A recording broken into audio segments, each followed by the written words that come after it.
shine and bring all liberation. For now's the time when all nations must be free. So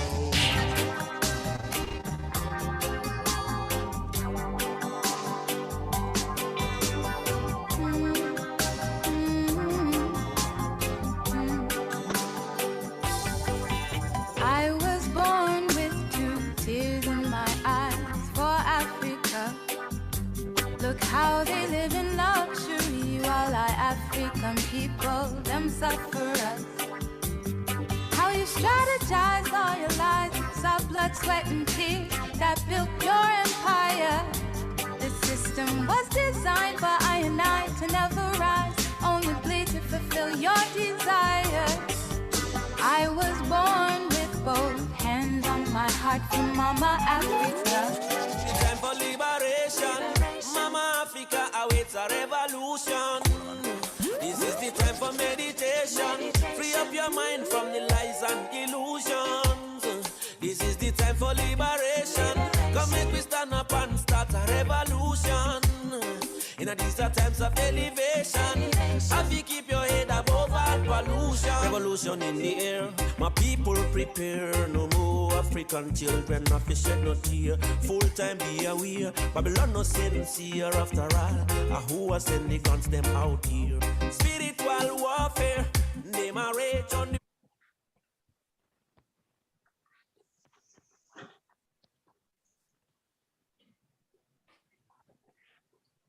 All right, blessed love. Grand Rising. One moment, please.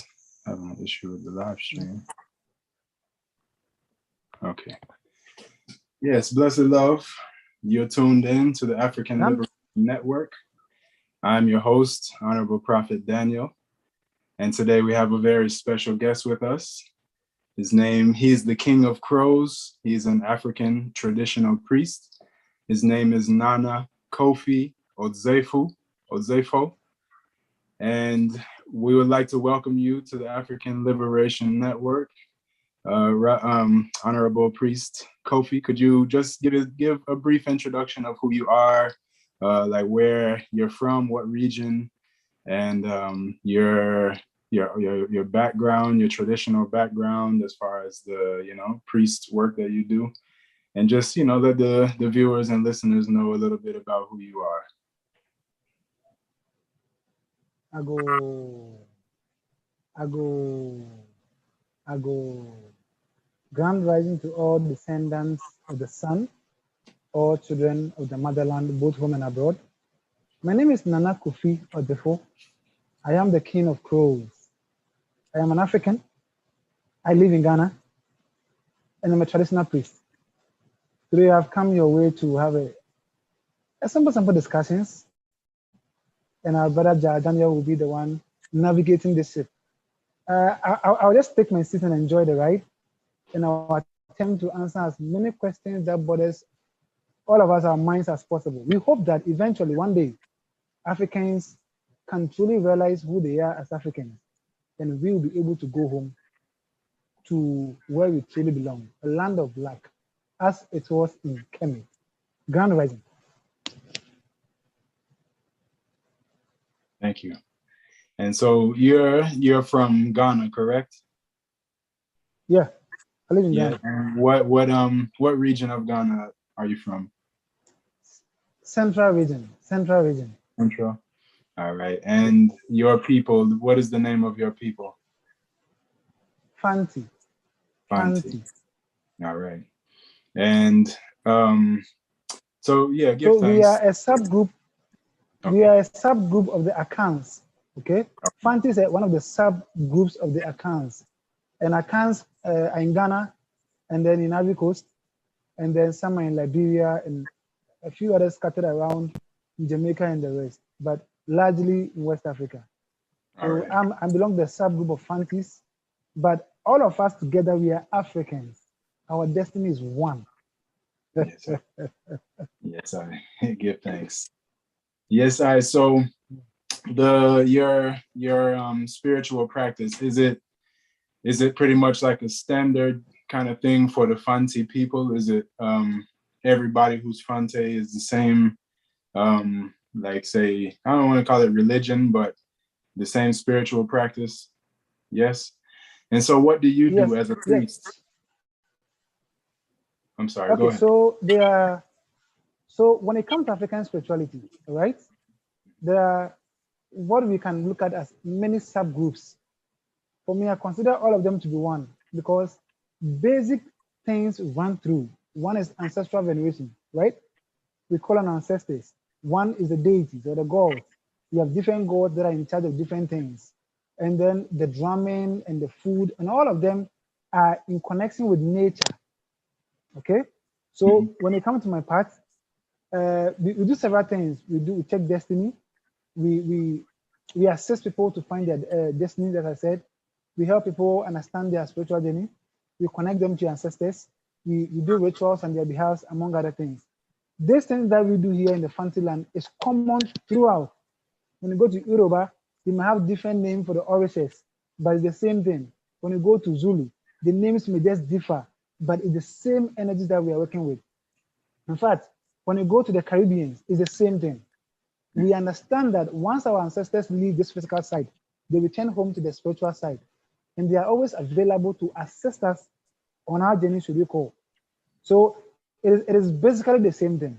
We also do naming ceremony. For example, when a child is born or somebody wants to have a new name, we can look into it, give you a proper name, do rituals that befit you. We also help assist people in their marriage ceremony. You know, because of colonization, a lot of things have gone wrong on the motherland. One of them is even our marital practices. These days, many people see the Europeanized way of marriage as a standard, which is not so. African, we have a beautiful way of marrying. And perhaps when the time is right, we can delve into all those things. So it's a lot of things that we do within this space, okay? But basically, to find yourself, to know yourself, to connect yourself with your roots is the foundation on which all of us can begin to build this great empire. Thank you. Thank you. That's a very full answer. So to become a priest now, you start training, before you start training, is it something that you choose or is it something that someone else chooses for you? And once chosen, is it like, is there a certain age or something that you begin, is there a certain rite of passage or something, or a certain time in your life where you can become a priest and start training to become a priest? Okay, so there are different phases over the period. But Mali said that 2,000 years of history cannot be erased that easily. So you realize that a lot of things have changed when it comes to African spirituality. Originally, when somebody is right to be a traditional priest, you must undergo training for 7 years. Just as somebody go to a medical school for 2 days for 7 years, right? Within that 7 years, you'll be equipped with both spiritual and herbal knowledge to be able to undertake your work. So one question is there a particular age for one to be qualified to be a priest? The answer is no. That's the beauty about African spirituality.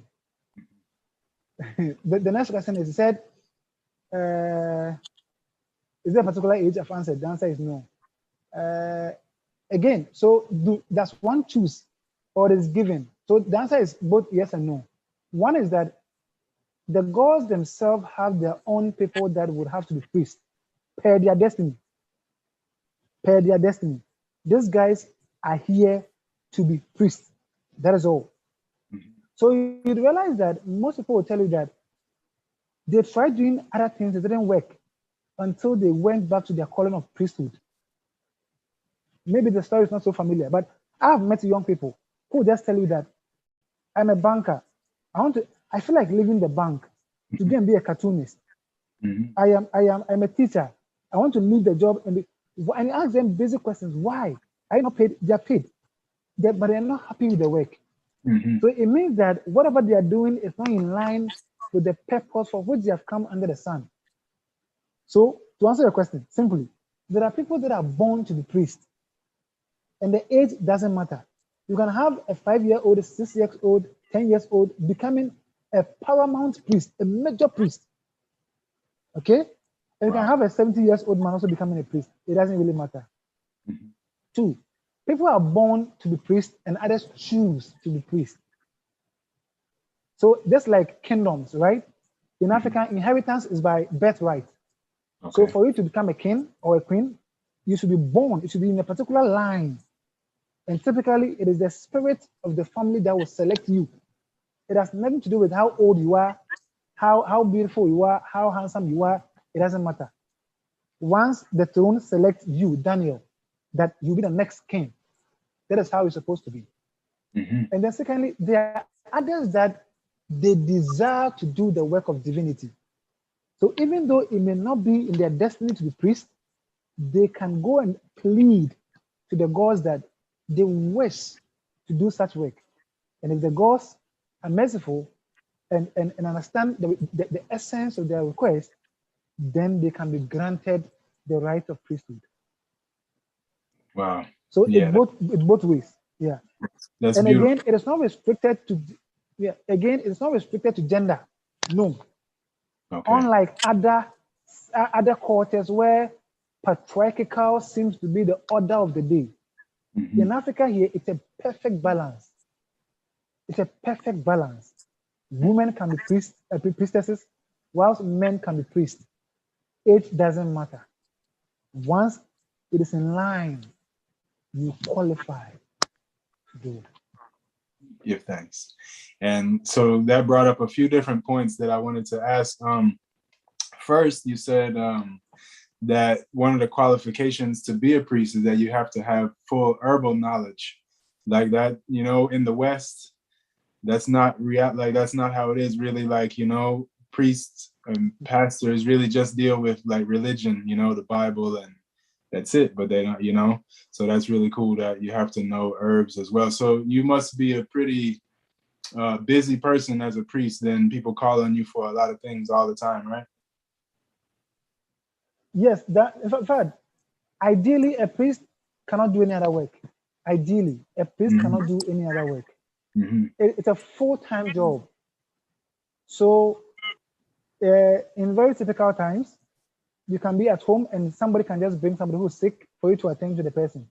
Mm-hmm. You can be called on a particular assignment and you are duty bound to respond to the call. And again, priesthood is a gift, just as giving birth to many children is a gift, right? Just as having wealth, financial wealth is a gift, just as being wise is a gift. In African culture, whatever gift you are given by the gods, it is supposed to be used for the good of society, Mm-hmm. not just for yourself. So the man who is a priest has the same obligation to society just as the woman who has 10 children. So what it means is that if you are going for communal labor, right, the priest may not be able to use his muscles to do a lot of work, but the woman who has 10 children can ask all the 10 to go and help fix the road. The man who has money can say that I'm taking care of the financial aspect of the work they're going to do. Maybe I have only one child. Somebody has 10. Somebody who would understand the engineering aspects of the project they're doing. He will bring his brains.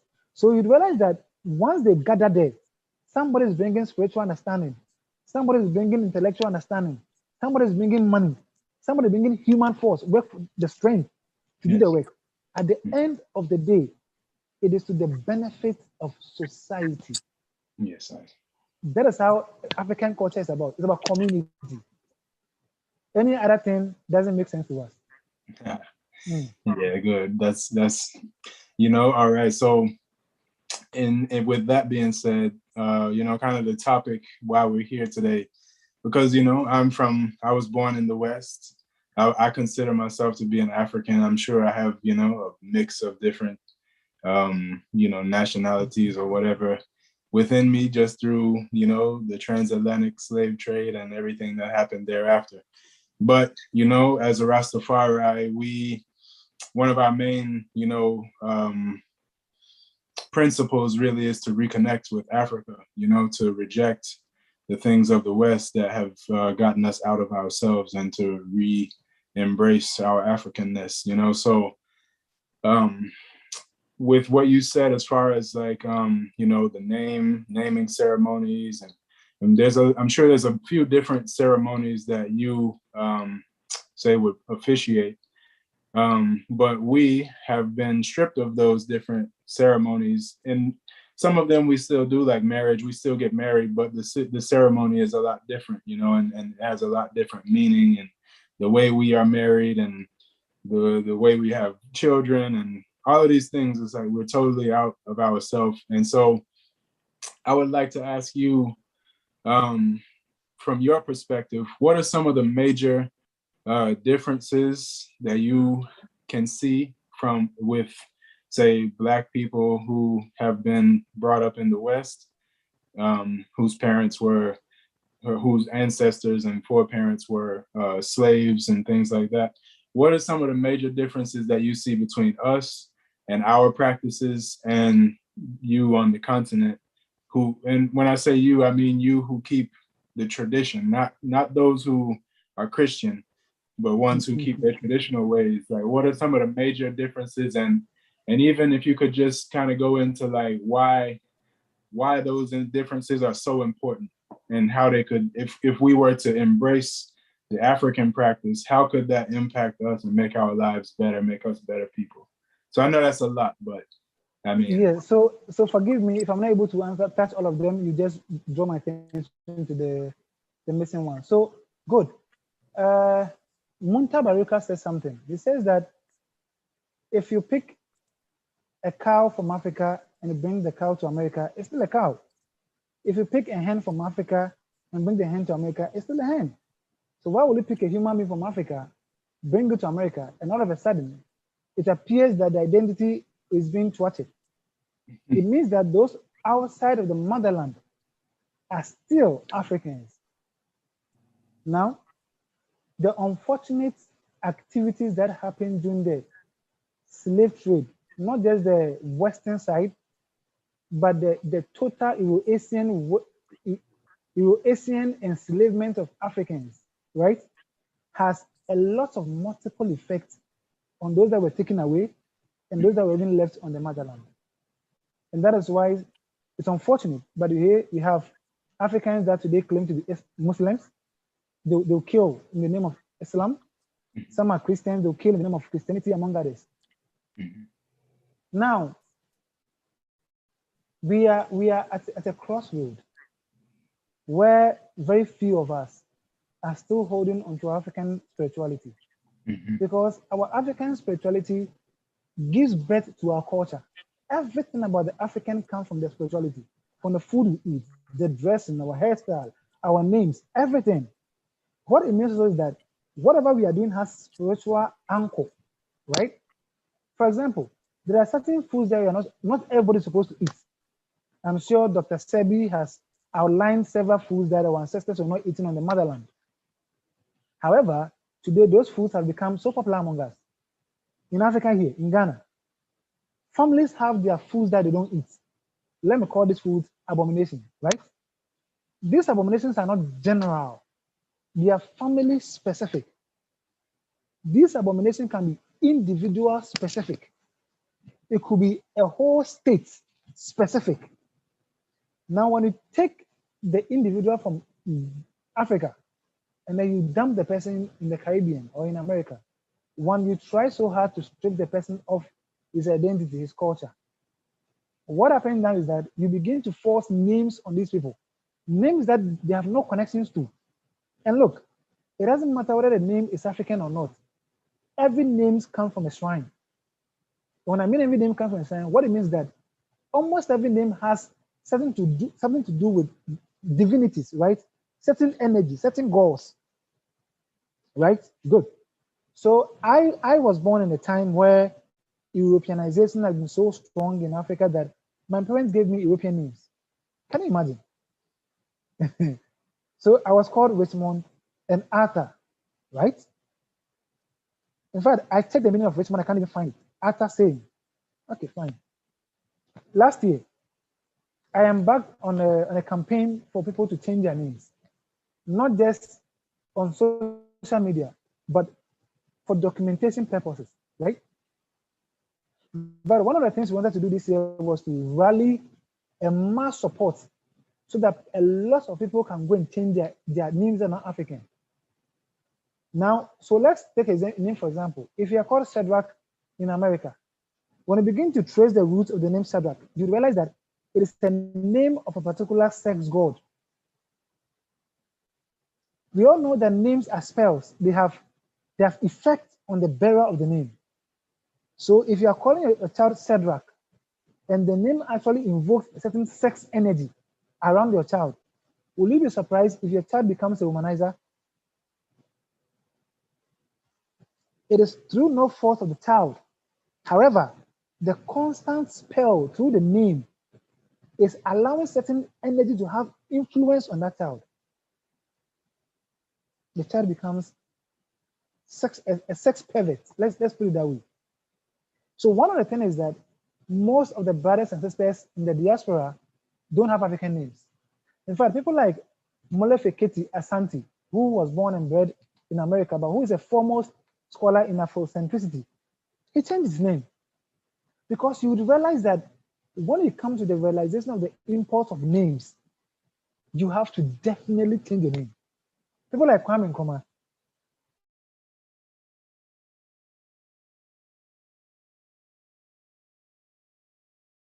and now add Dankwa Akufo-Addo, they also believe to change their names because, in effect, your name is who you are, right? So one thing is the name. In fact, you don't even have to come to Africa to get an African name. Someone like me, I've dedicated myself to assist as many as possible that want to get African name. Another beautiful thing is that almost every African culture have a unique name of naming its members. Some will use the day you are born. Some will look at your destiny. Some look at situations surrounding your birth. Some look at even your achievements. It's a whole convoluted, beautiful edifice of naming ourselves, right? Mm-hmm. Good. So that is one. Two, we need to begin to reorient ourselves, those on the motherland and those in the diaspora, to see ourselves as one. There's a need for that because constantly the media, which is a tool of the enslaver, has been used to first deceive those in the diaspora that those on the motherland are not good. And again, have used the same tool to deceive those on the motherland that those in the diaspora are not good. So the media has shown already some contention between these two family members, right? So people now see that if I'm going to Africa, I have to be careful. And African also, those in the motherland see that if somebody is coming from America, I have to be careful. And sometimes our own attitude has betrayed us. The things we've done and said over the period, and certain hatred that we've harbored. Look, some people in the diaspora blame those in the motherland that it is our foreparents that sold their foreparents into slavery, right? Mm-hmm. And therefore, if that happened, that means that we are implicit in it. For if that had not happened, they wouldn't have been in the diaspora to suffer all the brutality and the things that are going on. Yeah. Somehow I agree with them.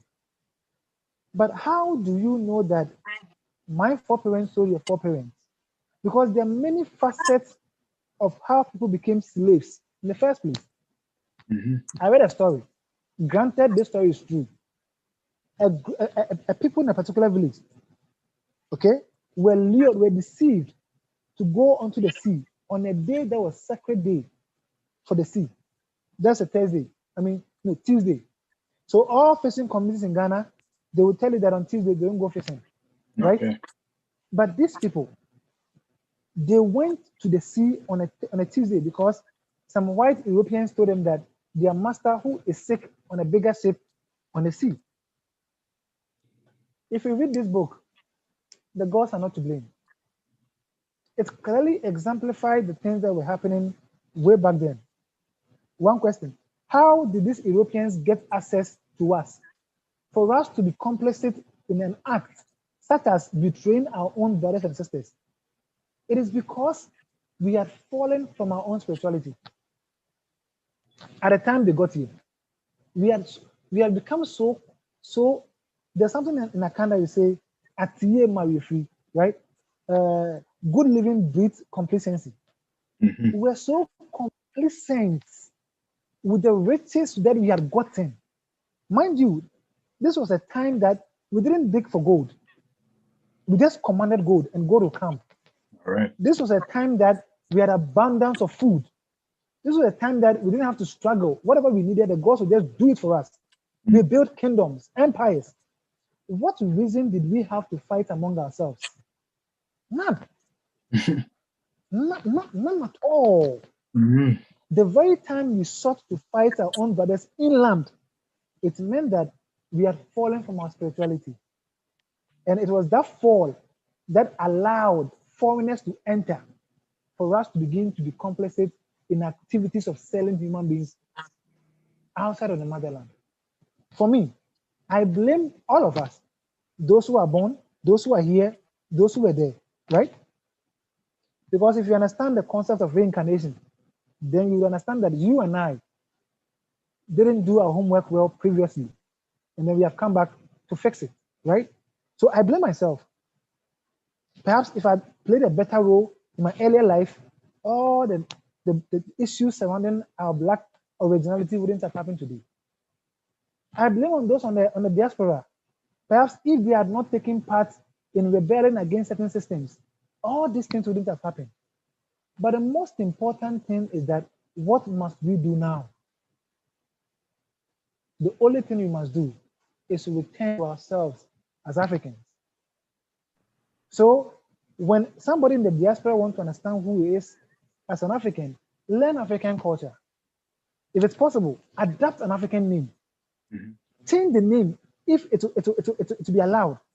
Officially change the name. Because the most rebellious thing the African can do is to call himself an African. That's the most rebellious thing. It's like keeping natural hair, right? You have dreadlocks. Good. In Ghana here, there was a story this year when two young Rastafarians, I would rather like to describe them as young men with dreadlocks, right? They were denied admission to a senior high school. Mhm. The excuse was that they had locks. We protested, among the media protested, that it wasn't right because having locks is an African identity. When we begin to return to our true selves, wearing locks, wearing African dresses, having African name, eating African food, we will then begin to realize our true potentials. Then we can ascend our thrones again. So those on the motherland and those outside of the motherland, we must begin to reorient ourselves. Let's see ourselves as not just friends, but siblings, right? In Ghana here, in my culture, we don't have cousins. But we don't have any word for cousin. The person is your sister, the person is your brother. That's all. So my uncle's student are my siblings. My auntie's student are my siblings. Let's begin to have that engagement again. Let me approach those from the motherland with a clean mind. Let those in the diaspora coming home or engaging with those of us home have a clean mind. That at least, no matter what the media, because look, the media is telling us that Europe is good and encouraging many of the young people to go to Europe to be slaves again. Now you get to Europe and you realize that it is not true. And let me make this point also clear. Nobody should attempt or continue to attempt to make any place of this world a standard for Africa. It will never work. It will never work. Africa is not underdeveloped. Africa is not poor. Africa is not suffering. So those, you see, and the media drive these narratives, right? The CNN and the BBC and the rest, they drive it. So most people from the diaspora are coming home with the mentality that I'm going to save them. It is very dangerous. Mm. That is why Dr. Ukuno Rusidi said something. He said, when you're coming from America to Africa, leave America at the airport. Mm. Don't come to Africa with America. Because that mindset is the first problem. Look, You get down in Ghana, right? You come to Ghana and you see people who look like you, people who respect you for who you are, people who are willing to give you a place to sleep for free. Of course, when you go to the big cities, you may have challenges with some of this original hospitality of Africa being experienced there. But go to the smaller cities. Somebody can house you your entire life. I go to villages. You can go to a particular village, they'll feed you without paying any money because they understand the hospitality of Africans. So those that are coming, please never ever have it in your mind that they're coming to save us. We can't, no, nobody is saving anybody here. Somebody will live in a very small house. The person is content with that house. Most people in the villages don't even want to come to the big cities because they get good food to eat. They get natural environment. It is peaceful. They don't want to engage in the chaotic scenes of Accra. So when you come here and you try to make the person look like, because I'm wearing fugu, so I am poor, then there's going to be problems because I am proud of my fugu. You see, because I'm not eating KFC or McDonald's, or then I'm poor. No, I'm content with my local food. Once we're able to understand this thing, majority of the problem will just naturally go away. Naturally. And then brothers will see brothers and sisters as one. That's all that we need to do. We need to reorient ourselves and then understand that, look, no matter how far we go, we are one. We are children. Look, if you come to Ghana, right, and you stay in the sun, let me give you 1 week. 1 week is even too far. Your skin color will begin to darken, just like mine has darkened. Yes, sir. Because your skin agrees with the sun. Yeah. No other race can have this benefit. Just the two of us. So when we understand this thing from the core, then what is there again to fight? There's a problem. We understand. Let's work towards fixing it. That's all. Yes, sir. I think the first step really is just for Black people globally, you know what I mean, to realize, like you said, that we're family and that we come from the same root, and that something in history happened that made us not like each other or not trust each other, but we have to get rid of, you know, whatever it is that's keeping us divided. And it's all mental, you know, because you look like me, you look like my family members. So, like, you know, any one of us from the West, if we come to Africa, we're gonna find somebody that looks exactly like us in some country, you know what I mean? So exactly. Yeah. I mean, I give thanks that you And in fact, when it comes to I'm just gonna say I would like to say when it comes to Africa, for instance, that Nana Kofi gave me my name, which is Kwame Manu Nyame, which means Kwame means I was born on Saturday. Manu is that I'm the third child of my parents, and Nyame is God, right? And what he did was ask me some things about myself, and I told him some information, and he gave me some names based on what the person that I am. And I think that this name, while my given name is pretty, it has a significance in my life, because I mean, as you said, like, your names really tell a lot about who you are.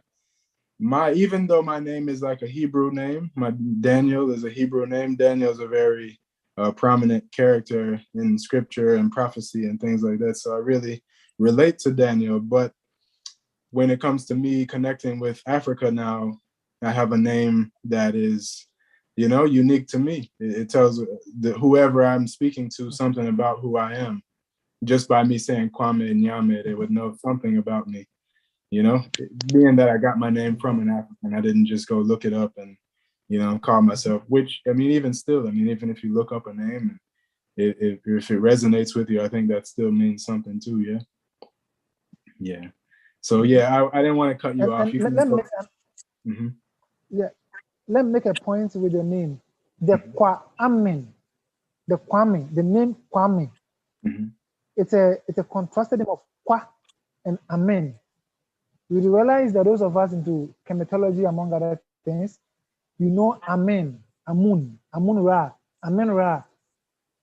So In Akan cosmology, there is a connection with those born on Saturday with the sun, where Amen rest in. So any name that you pick, even in isolation, you'd realize that they belong to certain energy fields. And as you study yourself, you realize that you are in line with those. And it doesn't necessarily have to be that you were born in Africa. No. In fact, you may get an Ethiopian name that will speak almost same to the name I've given to you in Ghana.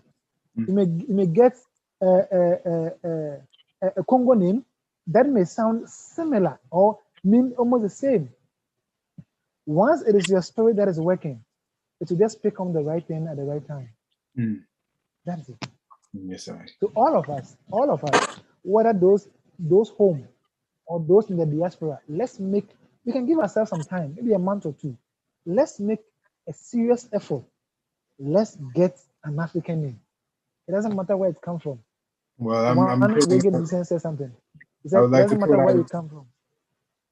Sorry, I would like to make a challenge, for all Black people watching this video right now. You can reach brother Nana Kofi Odzefo on Facebook. His name is Nana Kofi Odzefo, and a simple conversation, and you can get a name. And maybe there's other people out there who do the same thing, but I challenge you, Black people, get an African name, get a name from your home country, and be proud of it, and use it. Like even me, I'm kind of like I don't really know how to use my name because. People know me as Daniel, so if I change my name, then maybe people might not recognize me so I got to figure out how to, promote it, put it out there. But yeah, I'm going to use the name for sure. I love the name. I love Kwame. I know a few different Kwames that are powerful people. Kwame Ture, Kwame Nkrumah, and Nyame. I mean, Ja Daniel. So God and man, we Bobo Shanti, we say man right is God in flesh, so I definitely resonate with that. So give thanks, Nana Kofi. And yeah, to all the viewers, link him, Facebook, you can send him a message, no problem. He's waiting on you.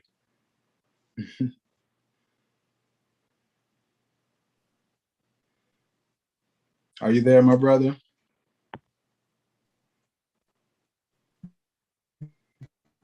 All right.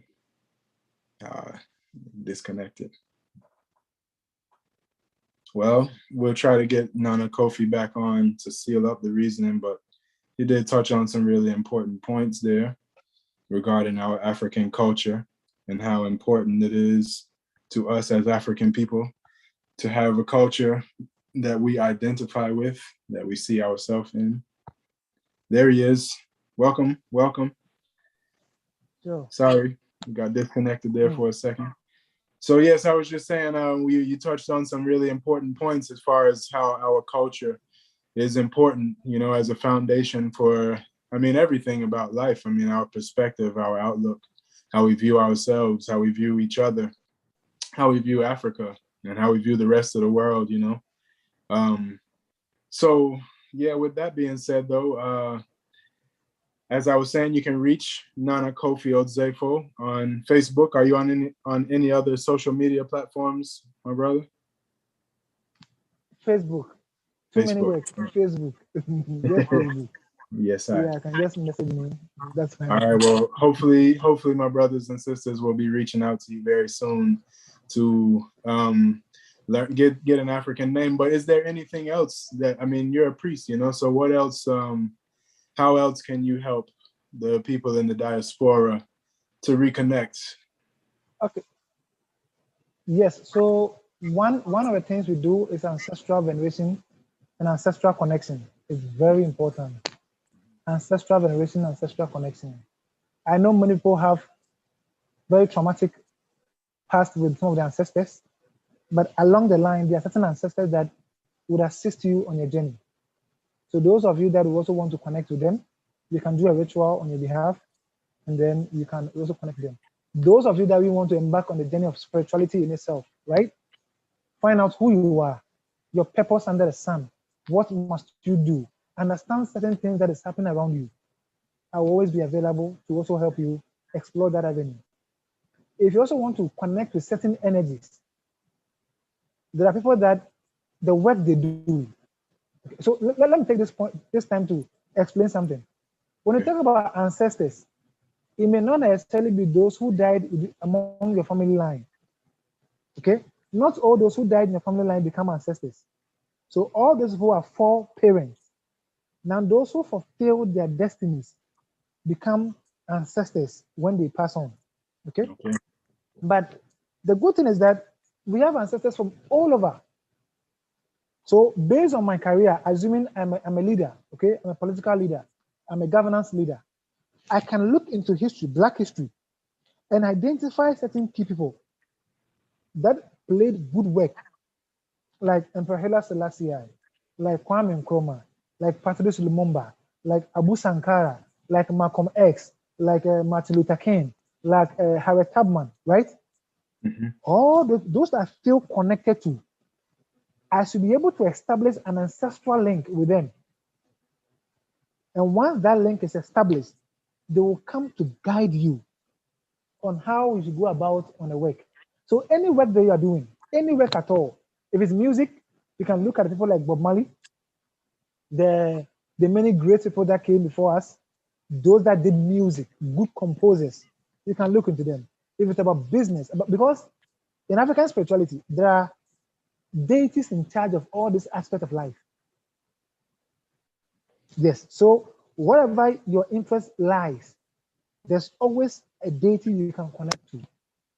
So the conversation about African spirituality, African culture would keep going, right? What we must do is that we must first understand who we are, understand why we are here, understand where we are going. These are three most important. In fact, the day you get all these answers correctly and you begin to embark on that journey, you will realize that your own spirit is at peace. You don't rush.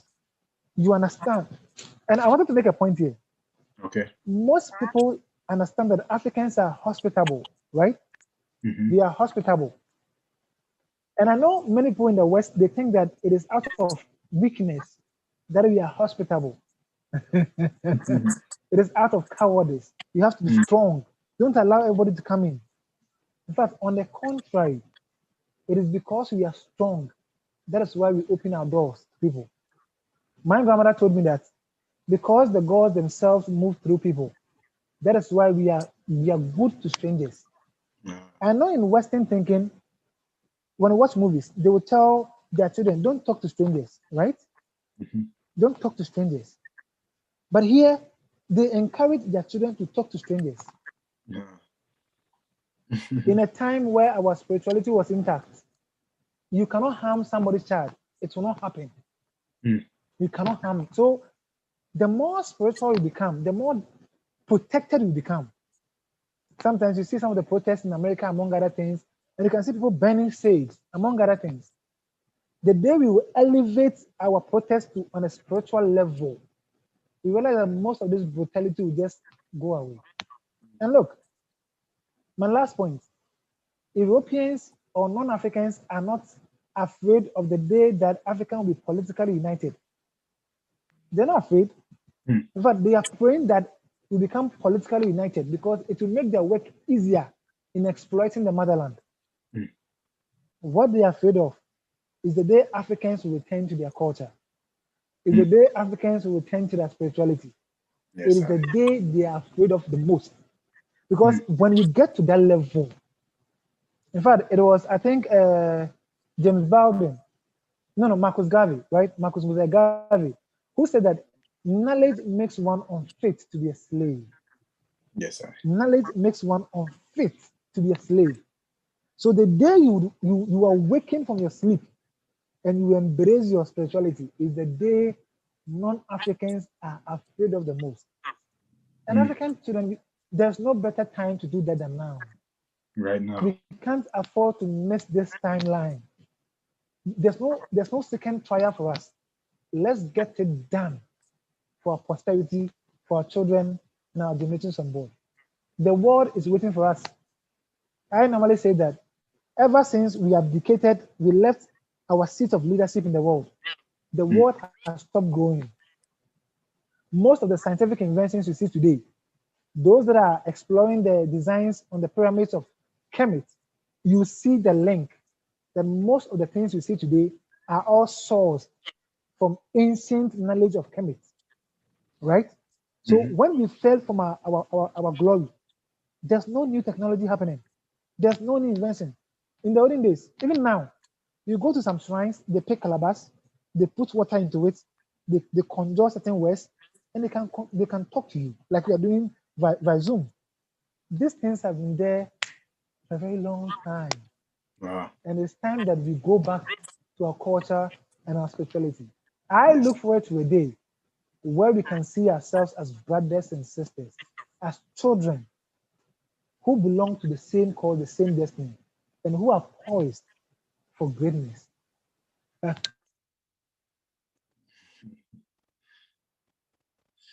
Yes, give thanks, brother Nana Kofi.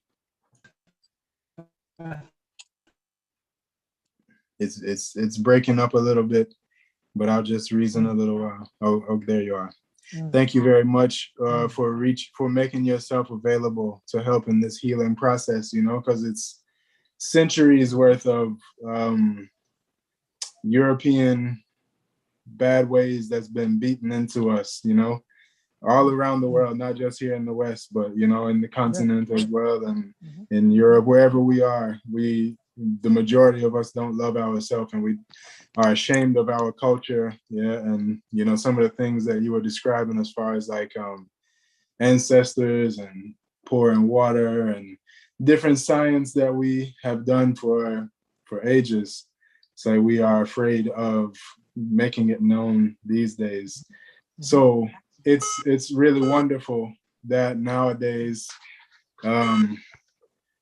we are able to reconnect, and we have ones like the I who are willing to help us in this process. I mean, I would say across the board we all have a lot to learn from each other, but with the foundation now is our traditions, and once we get that, then we have something to build on. Right now we don't have anything to build on. We have to get reacquainted with ourselves. So it's very important, and that's really the topic of today is, why is this important? Why is all of this culture and stuff important? Why do we need to have African names and African traditions and things like that as people who have been disconnected from it? So we give thanks for your time, Brother Nana Kofi Odzefo. I feel like the internet is frozen right now, but if you are not frozen and you have anything that you would like to say in closing to our viewers, the floor is yours. Okay, well, welcome back, my brother. I was saying we're gonna close up, but I appreciate you. I give thanks that you are willing to open your arms and help us to reconnect with who we really are. It is very valuable at this time, and we would like to give thanks for you being so open. But in closing, if there's anything that you would like to say to our viewers, then the floor is yours. If there's anything that you have going on, or any programs that you would like for people to attend, or anything that's on your heart or on your mind, the floor is yours, and then we'll seal up. Okay, so all that I would say is that we all Africans are just one. Okay, no matter where we were born, no matter where we come from. Kwame Nkrumah of Ghana said, "I am an African not because I was born in Africa, but because Africa was born in me." Yes. Let's find Africa within our hearts, and let's reconnect. We do a lot of cultural events because it is much needed on the motherland. Many people have lost cause. They claim to be Christians and Muslims, but we are trying to restore the balance, right? So we do a lot of events. We do ancestral venerations. We do bonfire night. We do atonements. I mean, ancestral, all things that are within our pyramids of culture. We do naming ceremony. So those that are even coming to Ghana, that would want us to organize a naming ceremony for them. We can look at a very beautiful naming ceremony package for them. When you come here, you can help you get a name. You can do the ritual that comes with it, and you can have the name. In closing, I'll say that my doors are open. Those that would want to connect with me on Facebook, the name is Nana Kofi Odzefo. I will be available 24/7. We came here for this course, and we are hopeful that we'll be able to help as many of us find ourselves for us to reconnect and become better than we are now. And yes, I know there are a lot of questions to ask. Perhaps there are a lot of questions that answers. Let's look within ourselves. There's so much information stored within us that the day we go deep within ourselves, we'll be able to understand a lot of the mysteries. Nothing is lost. Nothing is lost that cannot be found. Nothing is too far from us. The day we realize who we are, we realize that the messages and the dream and the assignment and things will just be coming to us.